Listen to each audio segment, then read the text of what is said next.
to one of our final. It's late. It's really late. It's late. We're tired, but we're gonna talk. The bottles are empty. Yeah, we're gonna talk about some streaming series here.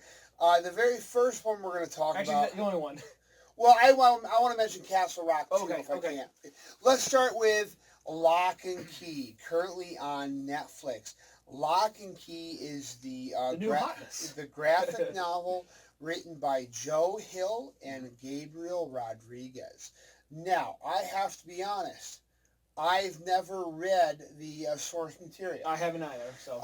I have to say that Lock and Key is a great series. I've really enjoyed it. Now you finished the whole thing, right? I finished the whole thing. I'm three done. episodes in, so Yeah. you're on a hard lock on lock. You're shut down from doing full spoilers because Yep. I'm 3 episodes in and I will be finishing it. I hope this week. Yep. I'm enjoying it so far, but go ahead and talk. So, Lock and Key centers around the story of the Locke family, whose father is mysteriously murdered. He's a guidance counselor at a high school, and he's mentoring or trying to intervene with a student who kind of loses it, and it shows up at their house one day with a gun, wanting to know about Key House, which is where the father, Rendell Locke, grew up, and he shoots him and he dies. And the mother decides, well, let's move us all back to the house. She wants to know more about her husband. Her husband Rendell, has been very secretive about his past. She figures, well, it would be a good opportunity to learn more about my husband and maybe a break from this old town. And they move back to Locke House that has a history, and it's ironic because Rendell's younger brother, I can't remember if his name is Danny or Doug.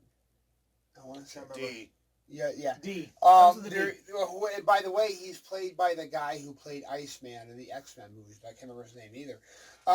He has really weird, he can't remember his time at Locke House as a kid, but he kind of plays it off as, oh, well, all adults, we grow up, we forget our time. So without any spoilers, because CW has not gotten past, it's a really enjoyable series. I've seen the slam on the internet and social media that is too teeny bopper.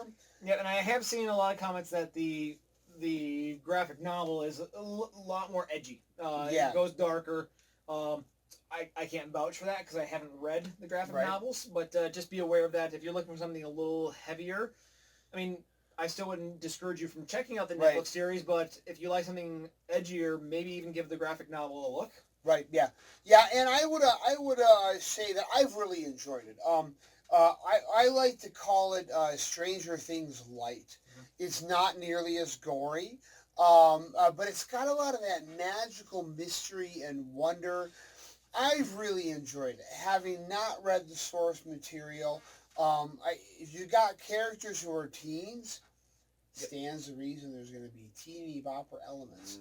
So I would say the 3 elements I've seen so far, at least within the first few episodes, it has a Coraline vibe. It has a Stranger Things vibes, like you mentioned, and then it does have that CW teen drama TV series vibe that's there. Of those 3 ingredients, the teeny bopper drama is not my interest, but it doesn't ruin it. Right. There's always an element of something is much darker going on there. It starts to feel a little bit relaxed at some points, and then something much darker happens, and you realize, okay, this has a deeper, darker floor than your average, teeny bopper show. So there is something there to hold on to if you like some darker entertainment. Yeah. And I would definitely recommend Lock and Key on Netflix. They've already greenlit season 2 and season 3. So definitely check out Lock and Key. Enjoy it. My only critique so far, and maybe this gets answered, people feel, between and this is not a spoiler, this is first episode stuff, the father dies early on. They start to see some very strange things going on in the house. They're rather accepting of it. And again, I'm only 3 episodes in. There might be good explanations for it. By the end of episode 5 or whatever, it might be like, oh, okay, well, that's why. People seem kind of like, okay, this is the way life is, and maybe it doesn't get answered. But but even regardless of that, even if it doesn't get answered, I'm enjoying it so far. Right. So just at that kind of almost halfway point, I would agree. I recommend it. Tom, you should see it. I think I'm going to have to put it on the queue. So I would also add for a streaming series, Castle Rock Season 2 on Hulu. I don't know if you guys have seen this yet. So I enjoyed, let me take that back. Season 1 of Castle Rock was admirable. I admired it. Mm-hmm. I'm not sure if I enjoyed it. Season 2 of Castle Rock, I loved. Season 2 of Castle Rock takes the story of Annie Wilkes from Misery and melds it with Salem's Lot. And all I can tell you is this is the best way to view Castle Rock. Stephen King established with his Dark Tower series that he was dealing with a multiverse where there are different versions of his universes. This is not the universe of Salem's Lot, his novel. This is not the universe of Misery, his novel.